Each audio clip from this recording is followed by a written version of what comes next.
Bien, señores, esto es Bajo Radio, el programa de Micaela Tolentino y Rubén Lamarche para todos ustedes, que se transmite por esta su Quisqueya FM, 96.1 para el dial local y 98.5 para la región del Cibao. Aparte de eso, estamos en toda la internet, en todo reducto imaginable de la gran red global. Hoy yo me acompaño de un refuerzo muy especial de Juan Manuel Peña, quien es nuestro columnista, bloguero, podcastero, financiero, aparte de Micaela Tolentino, para hacer una entrevista muy especial que va a versar sobre la guerra. Yo tengo aquí a Guarocuya Félix, un amigo incondicional mío, un economista y hombre de pensamiento. Pero tengo también a Luis González, un politólogo, experto, asesor internacional y empresario privado. ¿Cómo estás, Luis? Muy bien, gracias Rubén, gracias por la invitación. ¿Y tú, Guarocuya? Muchísimas gracias, Rubén, por invitarme a tu tan escuchado, yo iba a decir visto y escuchado No, programa. he visto porque he escuchado, sí, visto y escuchado programa. Sí. Uno de los más escuchados podcasts a nivel internacional y global. A nivel global. A nivel global. Sí, pues ya esto es global. Esto es... Ay, Dios mío. No, buenísimo. Qué compromiso. Sí. Cuéntame, ¿cómo está la cosa? Bien, en general, yo creo que lo que sucede es que tenemos una situación global, pero la pregunta que me hace estamos bien aquí en la República Dominicana, tratando desde aquí de hacer un aporte al análisis de los temas globales. No solamente al análisis, somos parte de una comunidad internacional, la República Dominicana, y cada ciudadano de la República Dominicana, independientemente de que esté o no esté en un gobierno determinado, también Exacto. Forma parte del país y puede opinar y dar su punto de vista. Cuéntame, ¿cuáles son los puntos álgidos que tú ves en el desempeño, en el desarrollo de la narrativa de la guerra entre Ucrania y Rusia hasta este punto? Sí, interesante, mencionaste ahí la narrativa, porque primero es una guerra mediática donde cada uno tiene su narrativa, tiene que la explica, que la defiende, incluso hasta la argumenta, para poder entonces tomar sus decisiones. Por un lado está Occidente, por un lado, cuando se habla de Occidente, todo el mundo entiende, es los países de Europa, Estados Unidos. Por un lado ellos tienen su punto de vista y por otro lado tiene Rusia y los países que de una u otra manera le apoyan, tienen su visión. Pero yo creo, Rubén y Guarocuya, siempre cito a el historiador y pensador inglés Bertrand Russell. Él siempre decía, siempre que te vayas vayas a explicar algún tema, una posición sobre una situación determinada, enfócate siempre en los hechos. Trata de ser, incluso una de la esencia del periodismo, de la comunicación, se supone que la objetividad es los hechos, sin muchas interpretaciones, lo que tú puedas observar ahí. Entonces, tomando en cuenta los hechos y sabiendo que estamos frente a una guerra mediática, por eso he tratado de tener varias fuentes de información, tanto la prensa occidental tradicional, desde la CNN y toda y la de Alemania, la Deutsche Welle, por ejemplo, de España, pero también la información que llega por otras fuentes, tanto de Rusia, de China, de los países árabes, Al Jazeera, por ejemplo. O sea, todo esto te permite, además, la comunicación que tú puedes tener directa, porque todo el que está aquí de una u otra manera tiene a alguien allá en Ucrania que le está diciendo a través de su WhatsApp lo que es su punto de vista. Pero sí, no, los rusos, los ucranianos ya no son esa población misteriosa y lejana. Exactamente. Ya ellos están aquí, ya ellos son cercanos. Exacto, ¿Entiendes? y más cercano de lo que uno se imagina por el mismo tema de la presencia que tenemos. Entonces, la narrativa, ¿por qué estamos donde estamos? La posición, sin ir muy lejos, porque es un tema que uno podría ir desde que se funda la Unión Soviética y que los fundadores fueron precisamente Ucrania, Bielorrusia y Rusia, la primera. Entonces, por eso la importancia de Ucrania y también, si no, desde 2014 para acá. ¿Qué sucedió en el 2014? 2014, lo primero que hay que ver que se estaban cumpliendo 100 años exactamente del inicio de la Primera Guerra Mundial. Quizás una coincidencia. En el 2014 se produce un movimiento interno en Kiev, en la capital de Ucrania. Hacen renunciar al presidente electo de manera constitucional por ello, Víctor Yanukovych, y se queda una especie de vacío de poder que se aprovecha por la parte este, la llamada zona del Donbass, que ahí tiene dos provincias que se autoproclamaron independientes, Donetsk y Lugansk, y sobre todo la península de Crimea. Entonces, todo eso fue movimientos internos, sin que... Sin perjudicar a... exacto, y sin que las tropas rusas hayan cruzado siquiera las fronteras. Nunca hubo invasión. No hubo consecuencias. En el 2014. Lo que sucede es que proclama la independencia ellos dos y en un referéndum que se produce el 16 de marzo del año 2014, el 83% de los votantes de esa zona deciden adherirse a la Federación de Rusia, porque entendían, se sienten más rusos desde el punto de vista cultural, e históricamente Crimea ha sido parte de Rusia. Rusia lucha por Crimea contra el Imperio Otomano, contra el Imperio Inglés, y en el 1954, Rubén y Guarocuya, siendo presidente Nikita Khrushchev, él es que le cede a Crimea a Ucrania, porque eran parte de la misma Unión de Repúblicas Socialistas Soviéticas. Y después que se desmembra la Unión Soviética, Guarocuya, en el 91, el 3 de diciembre, entonces, si crean las repúblicas independientes, una de ellas naturalmente fue Ucrania, pues se quedó Ucrania con Crimea. Pero una pregunta, Luis, en ese sí, intermedio. A la caída de la Unión de Repúblicas Socialistas Soviéticas, ¿en qué situación queda Ucrania con relación a la nueva Rusia? Es decir, a la Rusia emergente después de esa caída. ¿Cuál es la situación de Ucrania y Rusia? Precisamente en eso iba. Yo creo que fue una relación armoniosa, ni siquiera hubo una guerra propiamente dicho, sino que decidieron separarse, decidieron hacer... Incluso se crea la Comunidad de Estados Independientes y se llevaban bien hasta el 2005, 2006. ¿Y ahí qué pasa? Y de manera formal. ¿Qué produce? ¿Qué sucede? Que en ese momento, y ahí viene el tema, como Rubén señaló, que es bueno que lo entendamos, las narrativas, en ese momento, del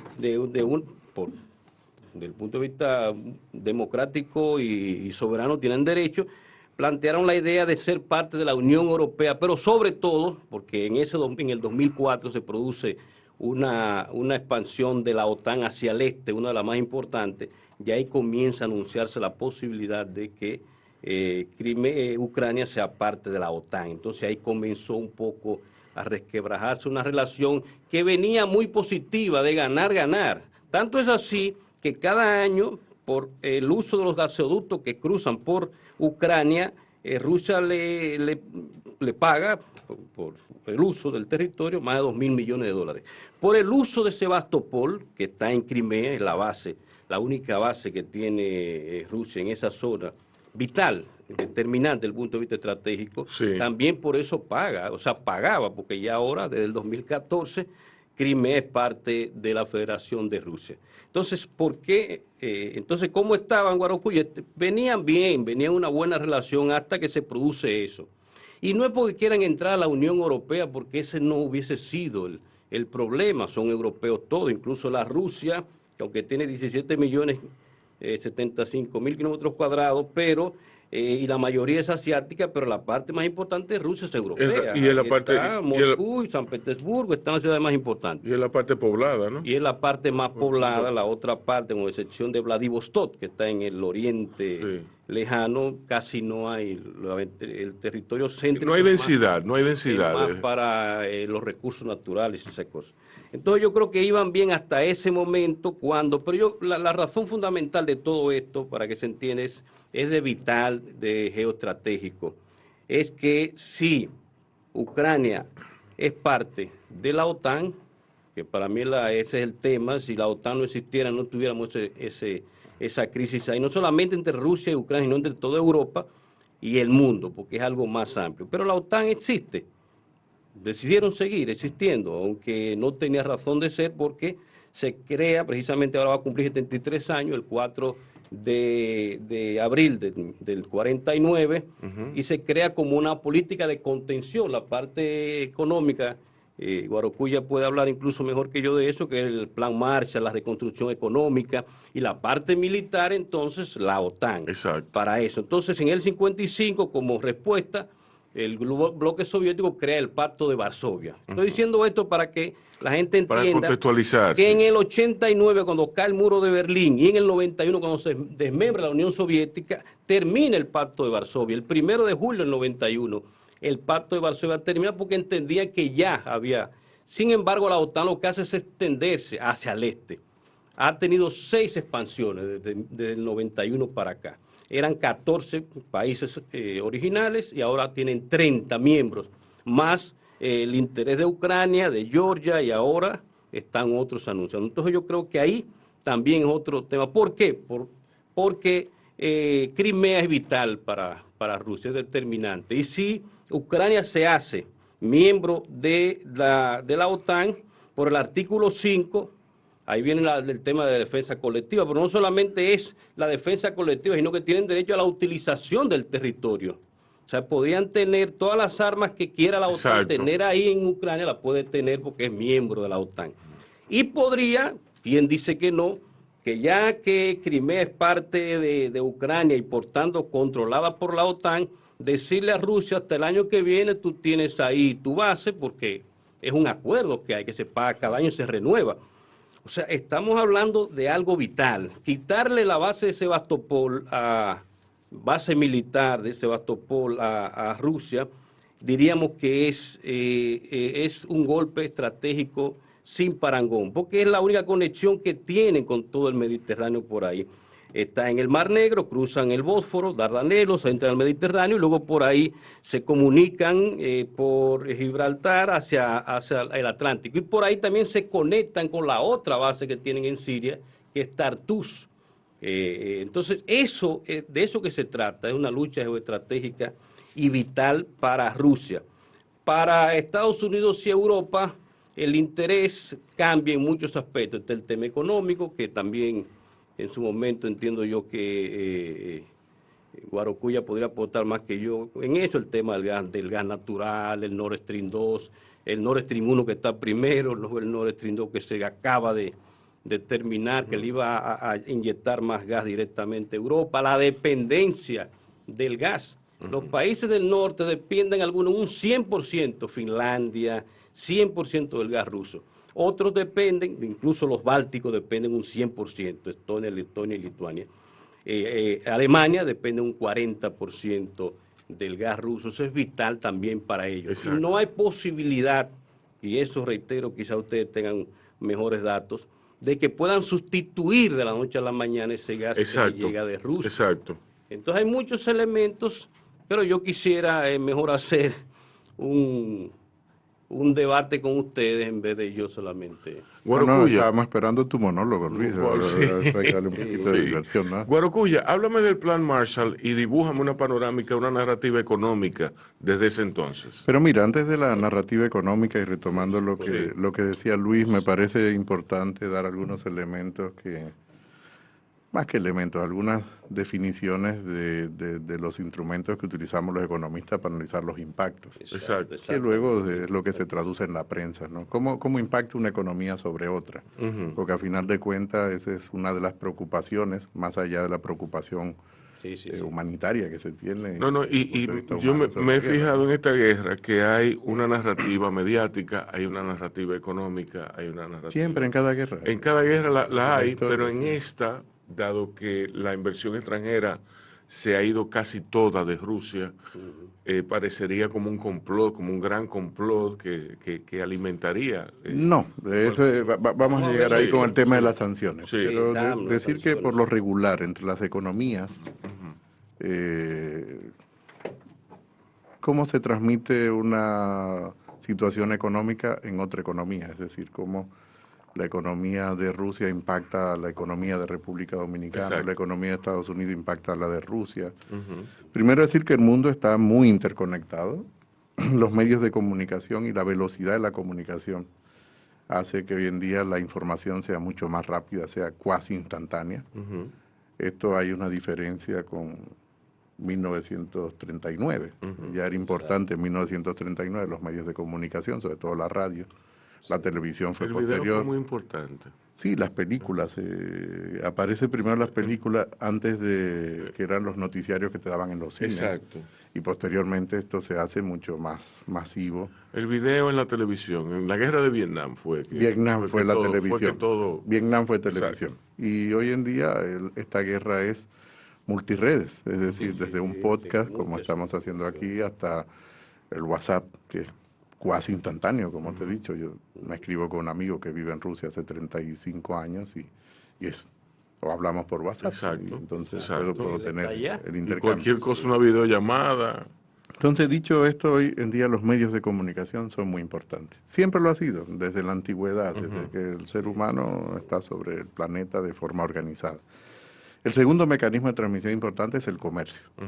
Es decir, qué compramos y qué vendemos. Y en República Dominicana compramos y vendemos a Rusia y compramos y vendemos a Ucrania. Es verdad que, y aquí el impacto es importante. Entonces, otro mecanismo es el comercio. Voy a explicar luego en números cuánto se estima que es el impacto para la República Dominicana. Y luego del comercio tenemos el turismo, es decir, el movimiento de personas. Entonces, puede ser por migración. En República Dominicana no recibe gran migración rusa, tampoco Rusia recibe gran migración dominicana. Ucrania exactamente igual, no hay un volumen migratorio en ninguno. Significativo. No, entre Rusia y Ucrania sí. Pero no entre nosotros República Dominicana y Ucrania, Rusia y Ucrania, perdón, Dominicana y Rusia.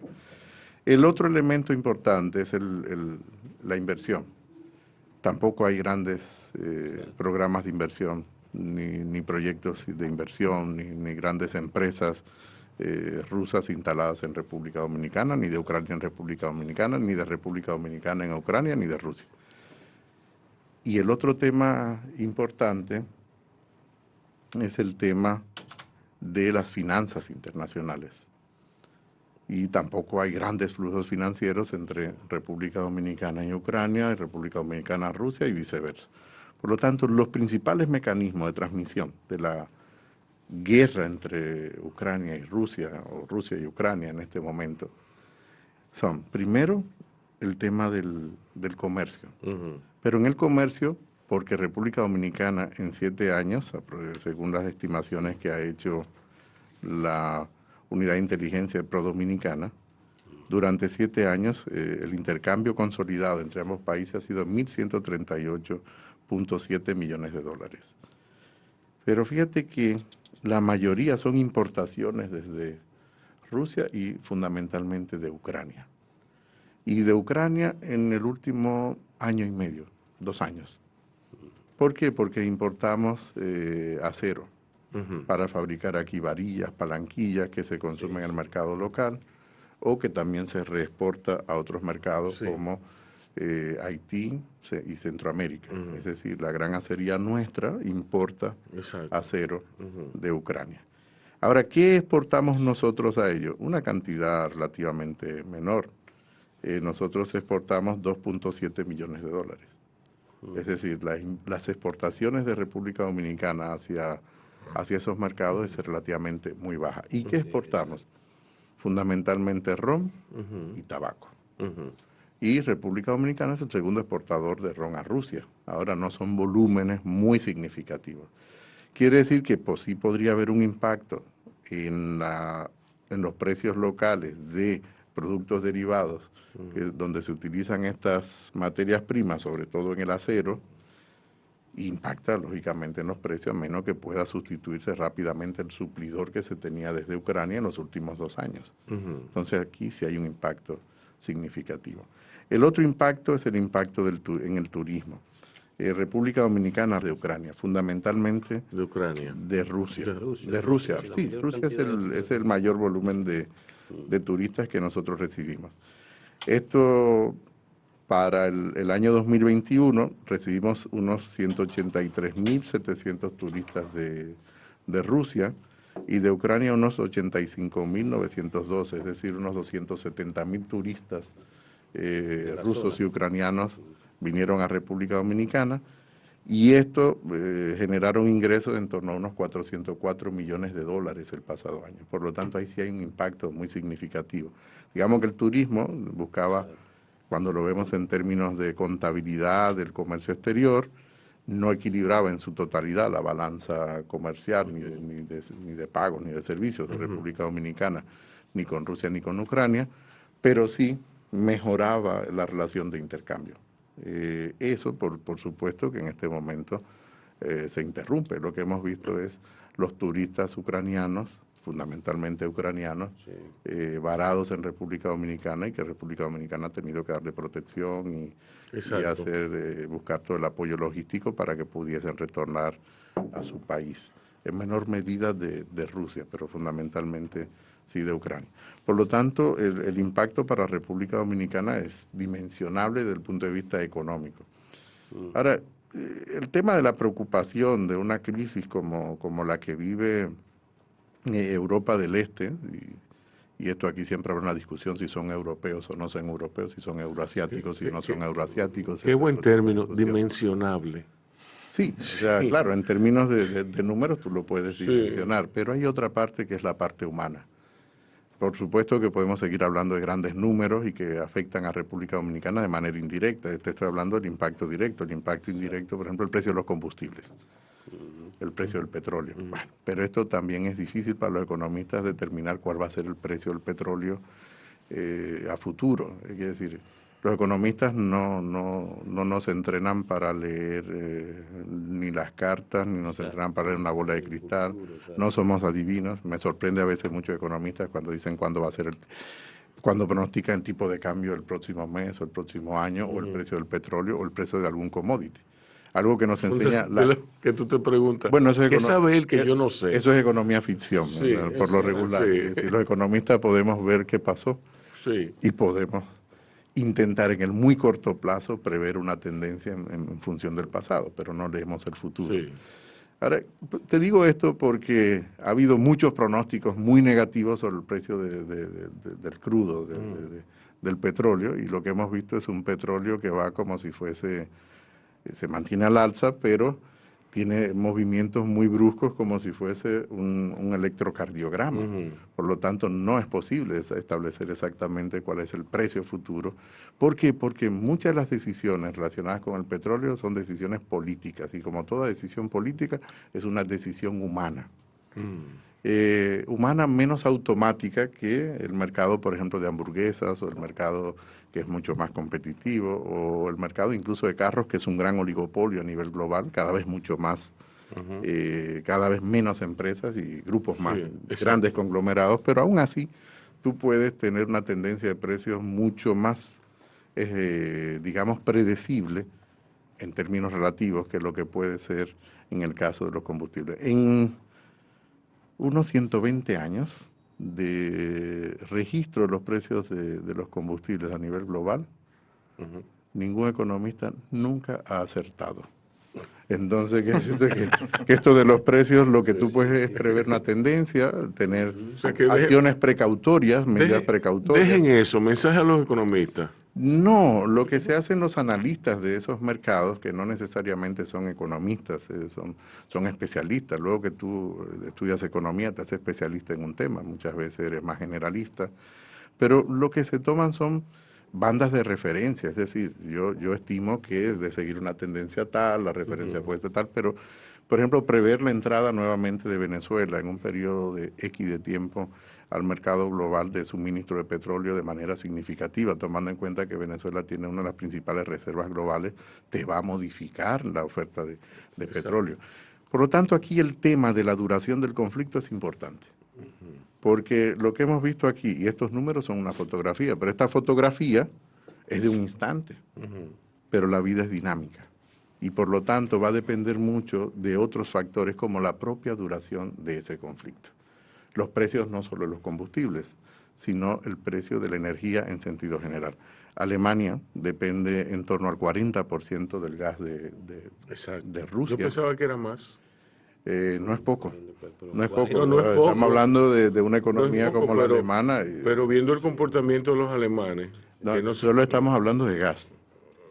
También sin incluir el petróleo. Sí, el petróleo. Exacto. Entonces, también, exacto, otros combustibles. Claro, sí, y otros derivados. Entonces es un tema muy serio, ¿no? El tema además de que para es Europa, ¿no? El calentamiento para la época de frío, pero además también para cocer sus alimentos, todo eso se utiliza en la vida diaria. Y finalmente, en esta intervención que he tenido, el Plan Marshall. El Plan Marshall, muy rapidito, fue un programa que diseñó Estados Unidos, se le dio el nombre del entonces secretario de Estado de Estados Unidos, el general Marshall, y que fue quien hizo la presentación del programa y luego ese programa adoptó ese nombre.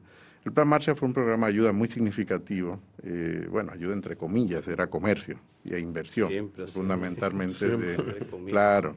Pero fíjate, el Plan Marshall se basa en la experiencia de la Primera Guerra Mundial, de la Segunda Guerra Mundial, y me voy un poquito más lejos, porque la Primera Guerra Mundial, la Segunda Guerra Mundial son consecuencias directas de una guerra que tenemos muy olvidada, pero que es muy significativa para la composición del tablero de ajedrez europeo y luego global, que fue la guerra franco-prusiana.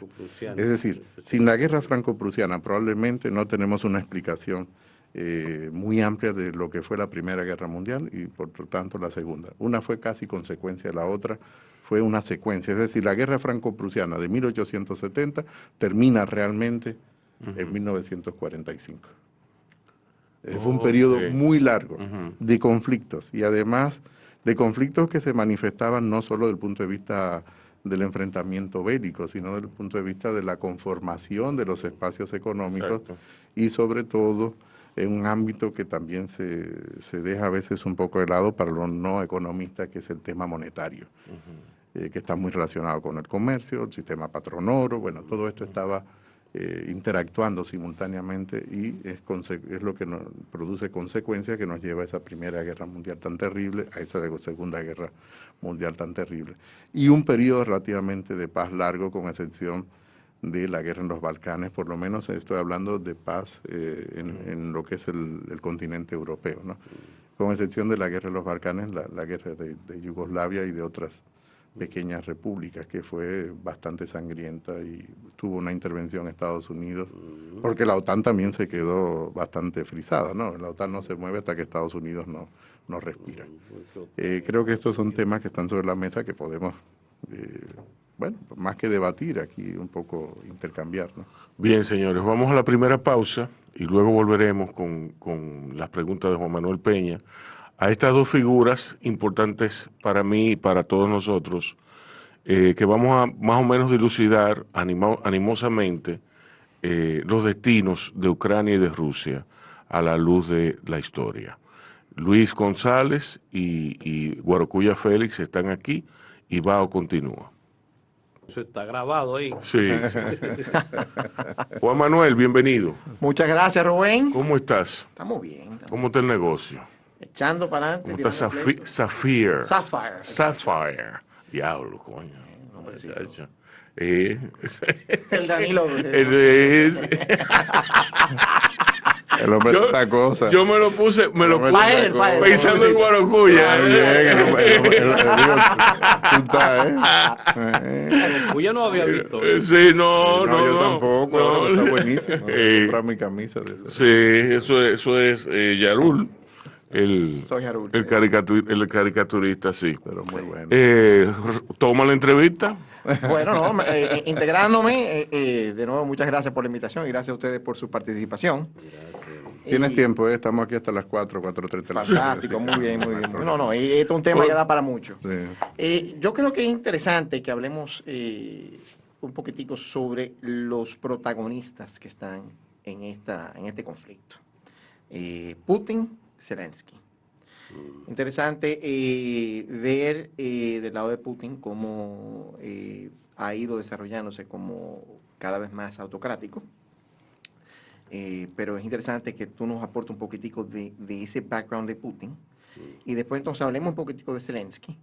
Y lo que ha sido una sorpresa, que yo me imagino que hasta para el mismo Putin ha sido una sorpresa, de cómo Zelensky ha asumido un liderazgo que creo que ni él mismo se lo esperaba.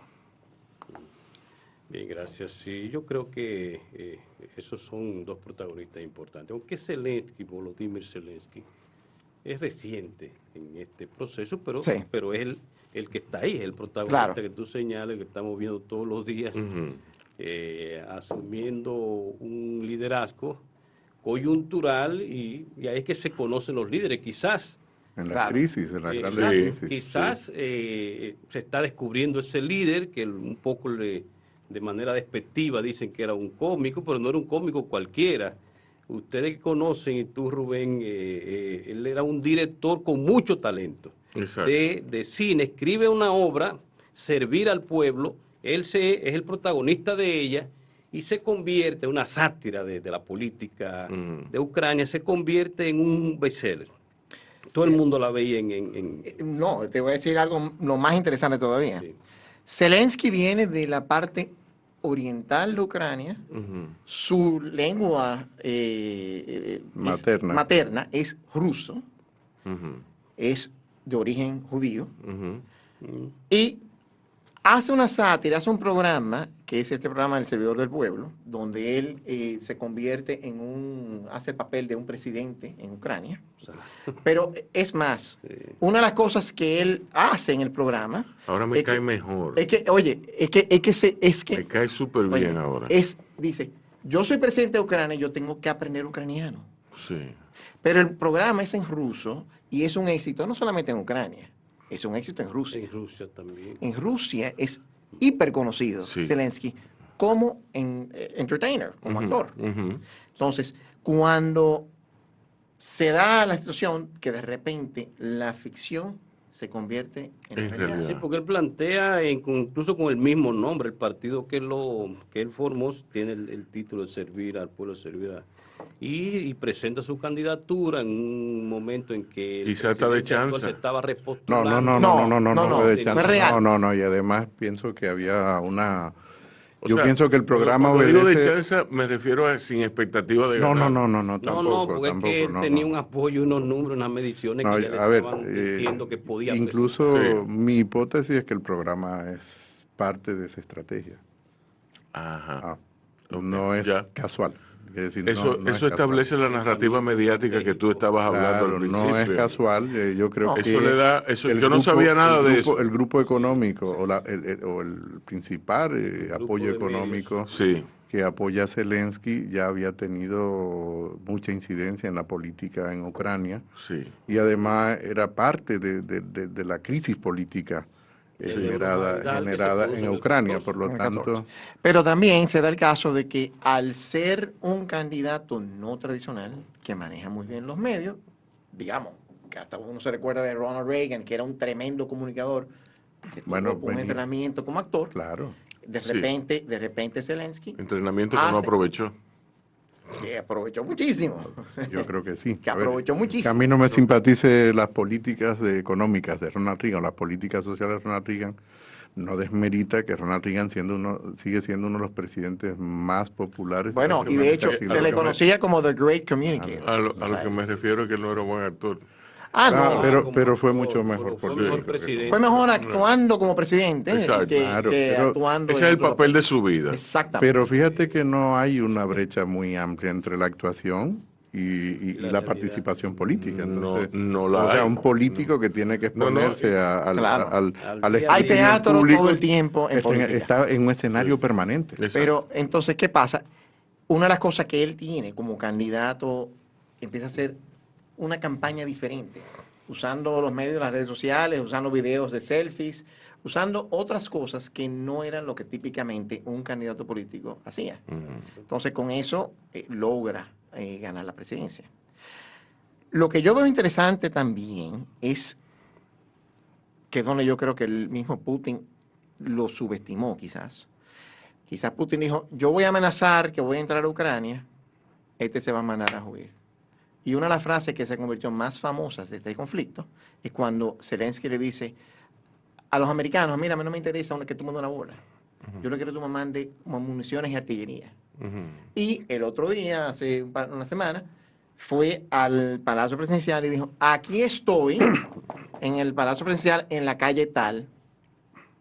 Estoy aquí.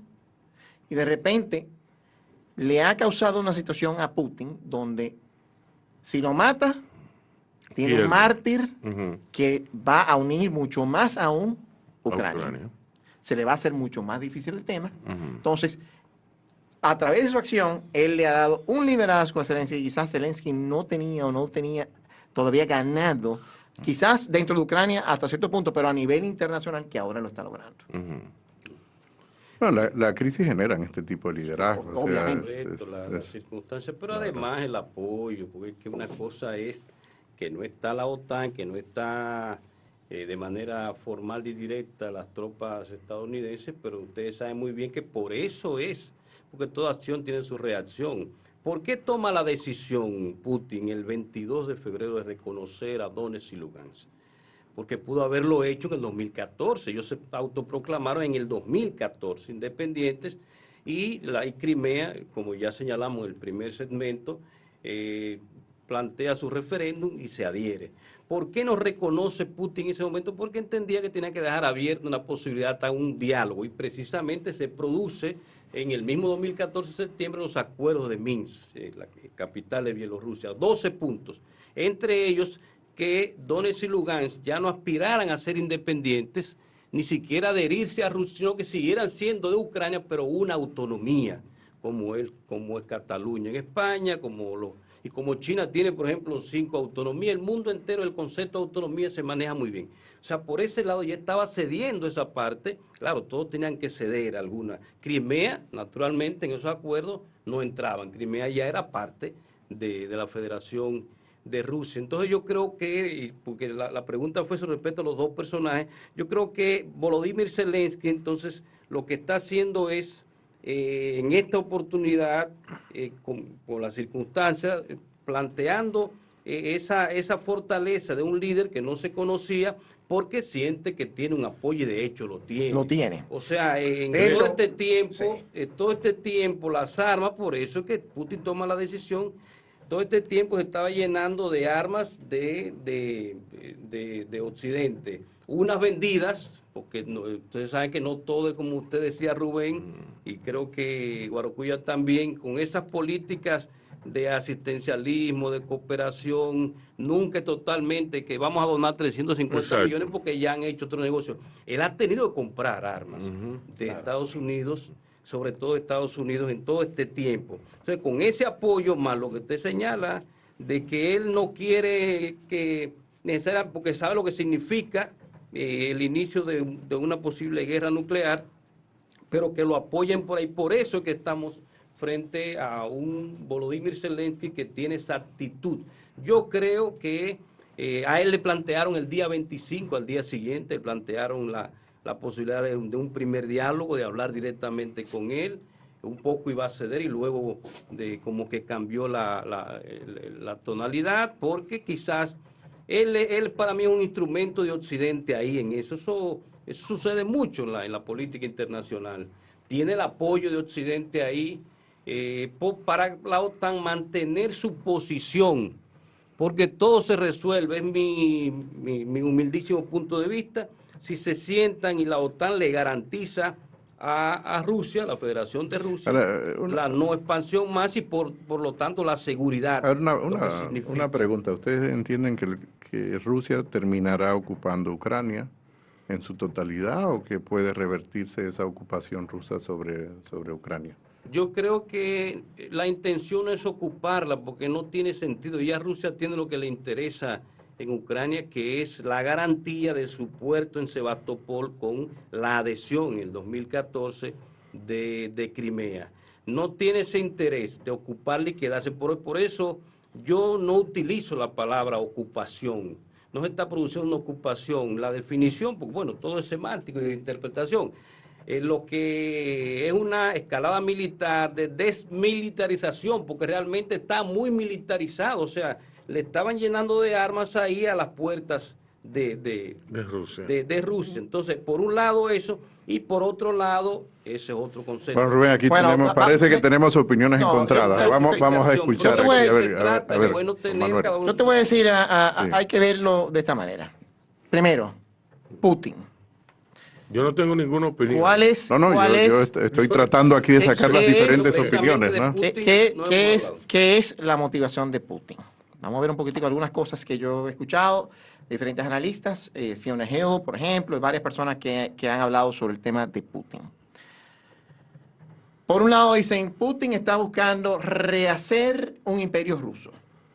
Y él ve, por ejemplo, a Caterina y dice, bueno, Caterina anexó a Crimea en su momento, bueno, pues está anexando a Crimea. Está viendo otros ejemplos de historia que también está buscando que recrear esa mano fuerte o crear ese imperio ruso de nuevo. De hecho, hablando con alguien este fin de semana, yo cometí lo que llaman un Freudian slip, que es cuando uno dice algo que no es lo que tú estás diciendo, pero es lo que estás pensando.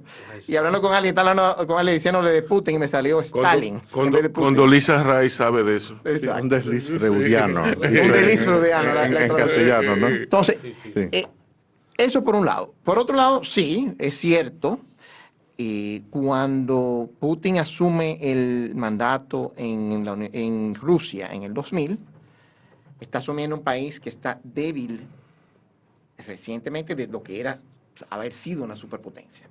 Tiene que haber tragado el que se haya expandido la OTAN, primero con los antiguos miembros del Pacto de Varsovia, luego con las 3 repúblicas bálticas que están en frontera de Rusia, y ya su último last draw, la línea en la arena fue, estas aperturas a que se agregara a Ucrania y a Georgia en el 2008.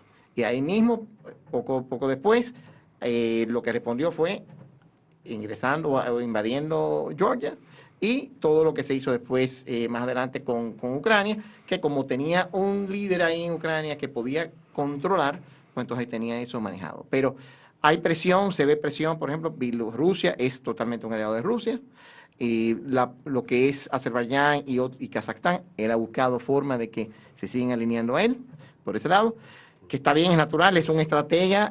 Ahora, Juan Manuel, pero vuelvo a la pregunta inicial. Un segundito.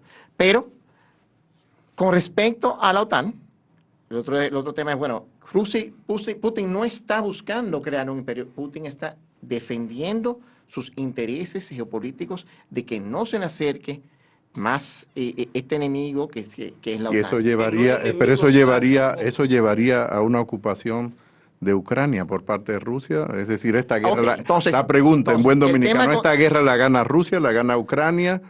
¿Qué ustedes pueden ver? Le conviene a Putin meterse de lleno a tratar de ocupar Ucrania por completo? Yo creo que no. De hecho, hay un video muy interesante de un profesor de ciencia política de la Universidad de Chicago, John Schmersmeyer se llama, en el 2014, donde él decía, señores, Ucrania tiene que ser un estado buffer, un estado de amortiguador, neutro.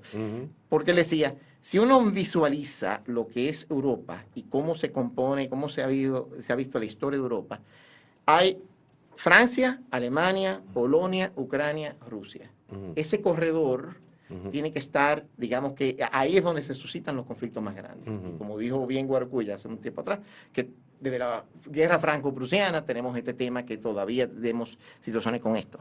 Entonces, sí o sí, lo ideal sería una solución donde Ucrania, lo que es la parte rusa, que de hecho se anexó cuando Nikita Khrushchev era el premier en Rusia, que Nikita Khrushchev era de Ucrania, y le anexó esa parte, alguna de esas partes, Crimea y eso. En el 54 en el 54, como un premio por el aniversario de no me acuerdo qué tema de Ucrania.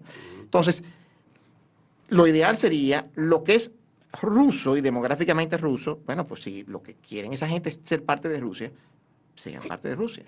Y lo que son ucranianos que tienden a ser más occidentales, quédense como una nación independiente, pero comprométanse a que Es decir, la OTAN no pueden ser tú entiendes miembros de que la OTAN. Ucrania debería ser lo que Portugal y Bélgica es a Inglaterra, es lo que Ucrania debería ser a Rusia. Es decir, esos estados de amortiguamiento Sí. desde el punto de vista de la línea fronteriza, es decir, de que un ataque no sea tan directo, tengo la obligación de pasar por ese territorio antes de llegar a la, Más que nada digamos, al porque, corazón claro, más que nada porque Rusia, del país, ¿no? Para Rusia estratégicamente es muy importante Ucrania.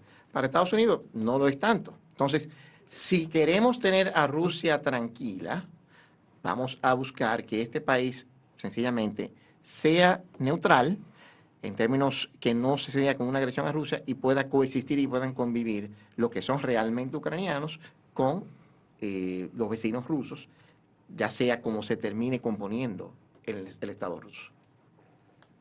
Bueno, yo creo que con respecto a mi posición con respecto a Putin, eso es parte de lo que tú señalaste, de lo que se dice, pero eso, reitero, se dice también que Erdogan quiere recomponer el Imperio Otomano, tomar toda...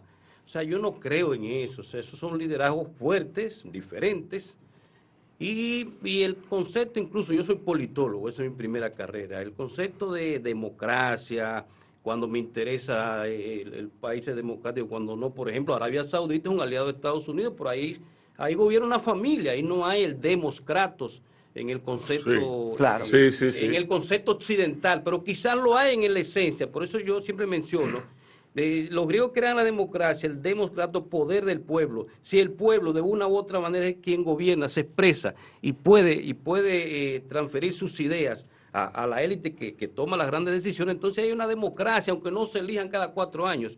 Eso es un tema que, bueno, delicado.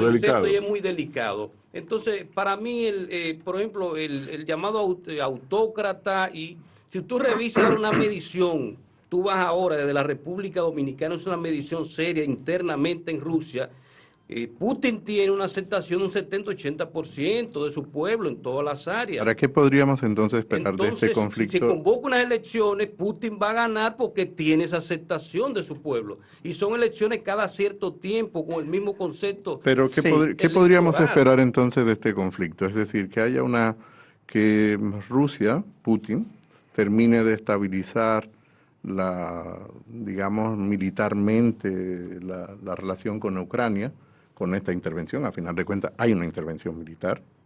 Pero, fíjate... Habrá una recomposición política Sí. en Ucrania, un potencial gobierno que sea mucho más neutral frente a Rusia y que no aspire a ser miembro de la OTAN.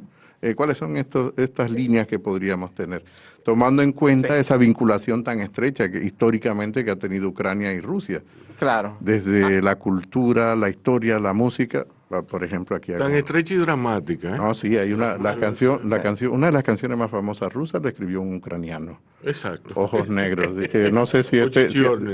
no sé si aquí se permite poner sí, luego no, Chichorne. sí, Además, una versión de Louis Armstrong. O Chichorne, Que vamos a creo ver. la podemos Agregar. poner. Entonces, terminamos este segmento y venimos con Exacto. Chichorne, ¿no? Claro. ¿Te parece Claro. bien? No, Parece tú ibas a buenísimo. decir algo. Una de las cosas que a Putin le afectó fuertemente fue haber visto cómo se desarrolló la primavera árabe. De hecho, parte de la razón por la cual Putin estaba haciendo tanto esfuerzo en que no ganara Hillary Clinton es porque veía en ese aspecto, en eso que pasó, cuando él vio por ejemplo como a Gaddafi, como a Mubarak, y todos esos fueron tirados de su mandato, él decía, eso puede pasarme aquí en un futuro, si yo no me protejo y no me cuido, si yo no mantengo algún tema autocrático. Y de hecho, parte de la motivación de Putin haber enviado sus tropas a Siria para mantener el mandato de Assad era en parte eso, evitar que también cayera otro líder más ahí y asegurar esa las parte. dos bases también Sí. que tiene en esa zona. Tiene una base aérea y tiene también un puerto de Tartus. Claro, Son vitales para claro. Ahora, Luis, tú dijiste una cosa que a mí me pareció muy importante y que resonó en mí, porque entre las conversaciones en la zona colonial con los especialistas zona No, coloniales, en la zona no. Di específicamente dónde. en el Parque Duarte. ¿Y dónde? Sí, porque Sí, la zona dando colonial no sé Sí, si no, se da pero es que- detalle. pero ven acá, Sí. tranquilo, tú quieres que En sepa. el- Es donde llora. Ah, donde Yura, porque no es lo mismo decir la zona colonial que hay en la esquinita de Qué Yura. vaina. Como este hombre pone en Entre el evidencia. esta- Como entre este hombre el- pone en Evidencia, evidencia. Claro, ¿eh? claro. para que Claro. el Eso mundo es para sepa. ampliar la peña. Eso es para ampliar la peña. Entonces venimos Rubén. con la pregunta Sí. No. y luego venimos a con mí ojos negros. Me estaba diciendo una persona que decía ser ruso, que tenía un acento extranjero, que tenía, pero aquí en el país, allá sí, en el lugar aquel. sí, allá donde Yura. Donde Yura. Me decía que los Los rusos, nombres rusos, Yura. que los rusos están acostumbrados a ser dominados y que se sienten contentos con eso. ¿Cómo es eso? Pues no tiene sentido. Sí, eso Venimos con la respuesta y el análisis yo creo que más de gobiernos autoritarios, no sistemas democráticos al estilo occidental. Sí. Y entonces venimos luego de Ojos Negros, que es una canción escrita por un compositor ucraniano, pero es la canción rusa probablemente más conocida, en una versión de Louis Armstrong. Regresamos aquí en Bao Radio con la presencia espectacular de Luis González y Guarocuya Fénix, hablando sobre la crisis y el conflicto Ucrania y Rusia. Rubén nos estuvo diciendo un comentario que le había hecho a alguien de Rusia, que dice que los rusos les gusta sentirse dominados. Sí. ¿Qué tú respondes a eso, Luis? No, no creo, porque depende de cuál ha sido El contexto de esa contexto conversación. de esa conversación, pero no creo en el sentido de dominado por otra potencia ni hablar. Eso No, eso ni concebirlo. Si él lo que quiso decir es que le gusta un gobierno duro, Si son de gobiernos mano fuertes, dura, autoritario. sí, claro. fuerte, autoritario, si eso es parte de su ADN y su esencia, y él, según lo que dijo Rubén, es un ruso y lo está diciendo, pues entonces habría que... Pero mi punto de vista es que no creo en eso. Claro, desde el punto de vista interno, Rusia viene de ser, la época de los Romanov termina con la Revolución Rusa, luego viene la época de la Unión Soviética con líderes muy fuertes y que tenían unas características, y luego llega Putin. A ver, yo Con Medvedev, que más o menos gobernó. quiero como interpretar que presidente no es un pero- sistema democrático al estilo norteamericano ni al Exacto, estilo claro, Europa occidental. occidental, Exacto. pero sí hay un tipo de participación en la forma de escoger el liderazgo que incluso se No, y mantuvo. existe un parlamento, está la Duma, está... No, y claro. Sí, pero A ver, vamos a digamos- la realidad. No, digamos que hay un tipo de estructura de poder que En- permite espacios En para teoría, escoger. pero la realidad es que todos los candidatos de cierta importancia que le puedan hacer algún tipo de enfrentamiento a Putin, de una forma u otra. Pero yo no me refiero están solo a afectados. Putin, me refiero del punto de vista histórico, es decir, los soviéticos, después Sí. de los Romanov, que fue una Sí. autocracia absoluta, era- más que una autocracia, era una, imperio. una autoteocracia prácticamente, Sí. donde Sí. todavía el zar seguía siendo Claro. Dios. Digamos que la Unión Soviética lo que sustituye es al zar por el secretario general del Partido Comunista y Así presidente es. del Consejo de Ministros. La realidad Pero es, no dejó de tener algunos espacios de participación, si tú quieres, asemejable, comparable a ese interregno que se dio entre la caída del zarismo y la Revolución Rusa, con esa pequeña, la proclamación Sí, pero- de la pero la- República. pero la realidad- Popular, ese es un tema Sí. incluso para otro programa, porque de verdad Sí. es muy interesante, porque se maneja mucho el tema de quién es Pero democrático Sí, pero- y quién no, pero- y que es comunista, y que, por ejemplo, a Putin le han dicho comunista y él no es comunista, o sea, esa no es la esencia del régimen de Putin. pero a final de cuentas, No, lo que sí... Más yo allá de la interpreto- ideología, yo es que es un yo sistema interpreto- autoritario, Sí. vertical y Eso es lo que yo centralizado. interpreto del comentario que hacía Rubén de Sí. este ruso que le dijo eso. O sea, Claro. Rusia no conoce lo que es Nunca- la nunca democracia en la como historia. nosotros Nunca. la conocemos del lado occidental. No conoce lo que es tener elecciones cada 4 años, alternabilidad en el gobierno. No, lo que tienen es, han tenido a Putin con más de 20 años gobernando, han tenido a Yeltsin, que fue, digamos, que un experimento en ese sentido, en esa transición, y fuera de eso ha sido Unión Soviética, y fuera de eso ha sido todos los zares que tuvieron antes de él. Entonces, yo creo que sí, yo sí veo que aparentemente los rusos, porque no conocen algo diferente, se sienten cómodos siendo dentro de un gobierno autoritario. Yo quería pasar ahora a un tema que entiendo que es de mucha área de expertise tuyo, Luis, y es un tema que ha sido importante en esta situación que estamos viendo con Rusia, y es la mano de China en todo esto. La posición. Más que la posición es cómo China está interactuando y cómo, por ejemplo, hemos visto, es interesante ver que primero las relaciones sino-soviéticas tuvieron una evolución negativa que hasta en el 69 se dio en un conflicto, donde se dio el famoso Sino-Soviet Split, que tuvieron ahí conflictos en la frontera. Y luego la visita del presidente Nixon a China. A China, y también el Nixon haber dicho en el 70, si ustedes usan armas nucleares, pues entonces nosotros tendremos que responder igual para defender a China en ese sentido. Pero cómo después de eso se ha ido acercando China y Rusia. Obviamente tienen intereses en común de que ambos quieren mantener un sistema o un manejo autoritario en los dos países. Entonces tienen eso en común, tienen en común el buscar debilitar la incidencia de Estados Unidos o la potencia de Estados Unidos en cada uno de estos dos países.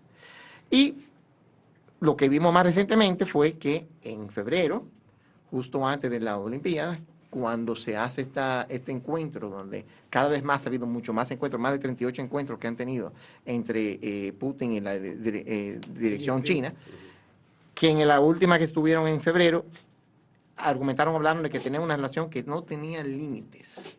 Entonces, que de hecho dicen que el mismo Putin, el mismo Xi Jinping, sabiendo lo que venía, dijo, por favor, no hagas nada hasta que concluya las Olimpiadas que tenemos acá. Sí, pero eso también es especulación. Eso en ningún momento se ha demostrado que eso fue así. Por eso es que estamos hablando, aquí hay mucha información y desinformación y especulación, e incluso lo que yo entiendo por mi razonamiento, hasta por la lógica que debió ser. Lo que sí es, yo comencé citando a Bertrand Russell cuando no había llegado, los hechos. Los hechos, tú lo señalaste, una relación que viene entre China y Rusia muy estratégica en todos los sentidos. No necesariamente porque eso es parte también de la narrativa occidental, que con la definición de que yo tengo la democracia y más nada, el que no tenga esto entonces no existe.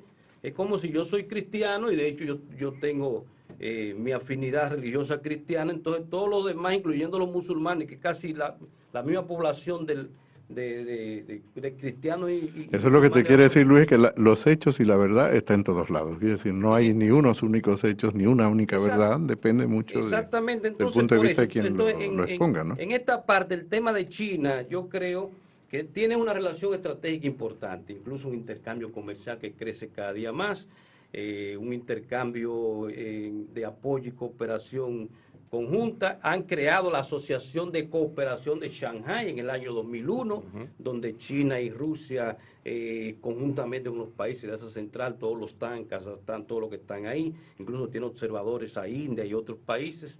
Muchos lo señalan como una institución de defensa colectiva, pero nunca se manejan los temas de defensa, sino de cooperación. Entonces, ante esa realidad de esa relación entre ellos, que tienen sus conflictos, incluso hay algunos conflictos territoriales todavía que están ahí latentes, como lo hay con India, entonces, pero han visto la posibilidad de plantearse una nueva forma, plantear un mundo donde no solamente haya uno que trace las pautas, todos tenemos el mismo derecho. Por eso los discursos de Xi Jinping son el multilateralismo, la construcción de un destino compartido para la humanidad, plantea lo de la franja y la ruta para conectar el planeta. No le está diciendo que eso es solo la nueva ruta de la seda. No le está diciendo que solamente, no está dejando a nadie afuera, está incluso invitando a Estados Unidos. Hay otros países de Europa, ya son muchos países de Europa que son parte. De aquí de América Latina, en el año 2018, el canciller Wang Yi en la reunión China-CELAC planteó también unos proyectos importantes, se han adherido unos 20 países de la región a la iniciativa de la franja y la ruta, la nueva ruta de la seda. Entonces, volviendo a la pregunta original, es que tienen una visión diferente quizás, incluso con los temas, y en ese tema Guarocuya planteó algo en principio, los temas internacionales, tú eres también, manejas esos temas, el tema de SWIFT, del papel del dólar, todo eso, esos países lo han venido cuando se reunían como grupo BRICS, Brasil, Rusia, India, China, y luego agregaron a Sudáfrica, se plantearon el tema de la menos dependencia del dólar, eso no es nuevo. Entonces, todos esos elementos hay que verlos como plantearse una nueva era, un nuevo mundo, un nuevo orden mundial, y ahí inserto incluso, y es bueno que lo citemos y que la gente que nos escucha pueda buscar la opinión de Kissinger con respecto a este tema. Así es. Sí. Kissinger le da una idea, y es un hombre de Estados Unidos, pero da una idea interesante que yo creo que todos deberíamos ver. Y finalmente, con respecto a China, yo creo que China ha tenido una posición en este momento sensata, tomó una decisión, no sancionar a Rusia, es una decisión. La decisión de abstenerse es una decisión. Pero no solamente Guarocuya se abstuvo China en las dos resoluciones en el Consejo de Seguridad, sino que también India lo hizo. Que salió, pasó desapercibido, pero India se abstuvo también, y Bolsonaro, aunque en la Asamblea General, porque hubo, que no es vinculante, pero hubo votaron a favor, pero con la sanción ha dicho que no va a sancionar también. O sea, estamos hablando que el grupo BRICS, los grandes países, de lo que habló Jim O'Neill, que iban a ser potencia para el 2050, pero de hecho van creciendo, todos están en la misma línea, no apoyan, porque no es un apoyo directo a Rusia y a la escalada militar. Ninguno ha dicho que está de acuerdo con eso.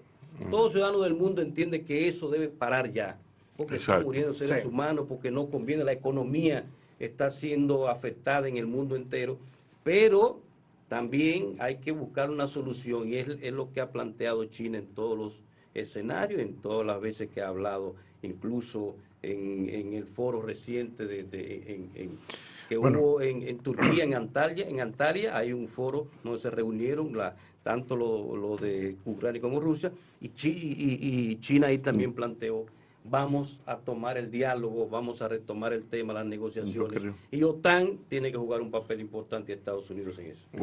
Creo, Rubén, que va a quedar un tema muy importante, el papel de Estados Unidos y de la OTAN. Claro. Fíjate que es un conflicto tan multidimensional que solo analizar el rol de China en este conflicto nos lleva necesariamente a analizar entonces cuál es el rol de Estados Unidos en este conflicto. Yo creo que no nos va a dar tiempo. Sería bueno verlo en otro programa. En otro programa, pero sí que bien, es un tema, ¿no? Eso lo dijeron ustedes. Yo lo voy a coordinar como es debido. Entonces, nada. Para enfocarnos en esos puntos, como señaló. Sí, porque fíjate que tú has mencionado, y cuando hablamos de la OTAN, y esto es bueno para los dominicanos, pero para los latinoamericanos, y para el resto del mundo, porque además estamos en Bao Radio, que es tenemos el mundo, ¿no? Ahora como escucha. Es probable que no escuche. El mundo al instante. Y este sí es el mundo al instante. Mira, esto es bueno, tómalo el mundo al instante. Sí, a ver si no está registrado el nombre. Pero yo estoy seguro que en Ucrania y en Rusia los dominicanos van a escuchar a Bao Radio y van a escuchar esta intervención. Es otro punto también, el papel jugado del gobierno con los dominicanos que estaban allá. Claro, y claro, Dominicana es mucho más activa que su política exterior. Pero fíjate, el tema que quería mencionar, que está también en el fondo de esto, no solo China, en América Latina, el PIAR, así como hablamos de la OTAN, tenemos el Tratado Interamericano de Asistencia Recíproca, que es el tratado espejo del de la OTAN. Entonces, esto es importante. Qué bien. Claro, y además son de la misma época. Estados Unidos no solo propició lo que conocemos como la organización exactamente, sino que también hay un espejo para América Latina y hay otro para el Pacífico. Porque Estados Unidos lo que hizo fue generar esa muralla en torno a lo que se llamó de contención contra lo que se llamó esa expansión de la época soviética y y creó un muro, vamos a decir. Lo que pasa es que a nivel de Latinoamérica siempre ha primado su doctrina Monroe. Bueno, el TIAR, digamos que lo que hace es retoma en cierta forma y subyace la doctrina Monroe, pero fíjate que son elementos interesantes que están subyacen en cualquier análisis. Ahora, porque el tema de China, lo que sí decían era que quizás Xi Jinping decía, bueno, déjame usar a ver como conejilla de indias cómo le va a Rusia con esta expedición ucraniana, para de ahí tomar ideas o partido, ver qué yo voy a hacer con mi pregunta de Taiwán. yo tema. pienso que nos lleva a otra discusión, No, pero, nos lleva a otra discusión, pero no creo que es exactamente, no creo. A ver, siempre vas a sacar lecciones de la historia. Sí. Y ya Ucrania comienza a ser historia. Por lo tanto, va a ser una lección aprendida para todos los actores internacionales y para nosotros que somos contemporáneos. Pero entiendo que no hay una analogía exacta. China, para la República China es una provincia de China. Para los que habitan Taiwán es una nación. Bien, pero fíjate, yo creo que eso nos lleva a otro tipo de discusión, pero las analogías. Cuando Chiang Kai-shek se va a la me parece que no hay otra analogía. Así es que muchísimas gracias. Yo creo que esa analogía, si es que la hay, podemos analizar en otro programa porque ya hemos finalizado muchísimo. No, claro. No es que vamos ahora a hablar de ese tema como un programa nuevo. Pero lo dejamos caer sobre la mesa porque yo creo que aquí Bao Radio tiene mucho que aportar. Muchísimas gracias, Rubén. Gracias a ustedes.